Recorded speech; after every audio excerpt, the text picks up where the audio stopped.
ملتان کے ایک معروف نجی ہوٹل پر پولیس ریڈ کا معاملہ ہے اور گزشتہ ہفتے ملتان پولیس تھانہ چیلیک کی جانب سے نجی ہوٹل پر ریڈ کیا گیا، جہاں پر مبینہ طور پر ان کے خلاف منشیات برآمدگی اور اسی طرح حد آرڈیننس کی خلاف ورزی اور عارضی رہائش کی خلاف ورزی پر جو مقدمہ ہے وہ درج کیا گیا۔ اس مقدمہ میں 11 ملزمان کو نامزد کیا گیا، نجی ہوٹل کے مالکان کو بھی اس مقدمہ میں نامزد کیا گیا اور گرفتار کر لیا گیا، جس کے بعد معاملہ یہ ہوا کہ ان کی گرفتاری کی تصاویر سوشل میڈیا پر وائرل ہوئیں، جس پر اعلیٰ حکام نے نوٹس لیتے ہوئے SHO تھانہ چیلیک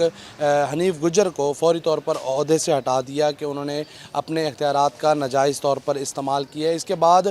ملزمان کو عدالت میں پیش کیا گیا، جہاں سے عدالت کی جانب سے ملزمان کو جوڈیشل ریمانڈ پر جیل بھجوا دیا گیا۔ آج ان ملزمان کی ضمانتوں پر جو ہے سماعت ہوئی ہے۔ گزشتہ روز ضمانتوں پر سماعت ہو کے فیصلہ محفوظ کر لیا گیا تھا، آج وہ فیصلہ سنا دیا گیا ہے عدالت کی جانب سے۔ ایڈیشنل سیشن جج ہیں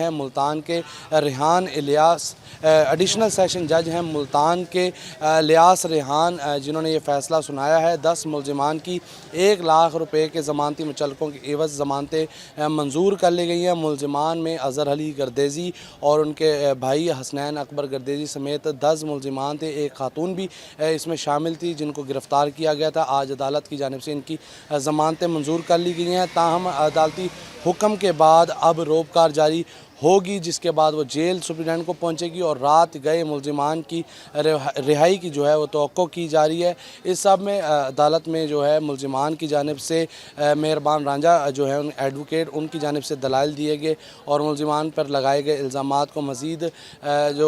مزید تفتیش کا زمرے میں آنے کا دلائل دیے گئے، اور تاکہ ملزمان کی ضمانتیں ہو سکے اور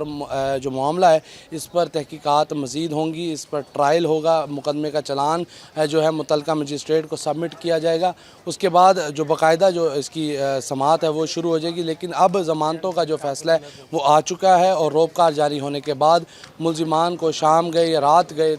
جیل سے رہائی کی توقع کی جا رہی ہے۔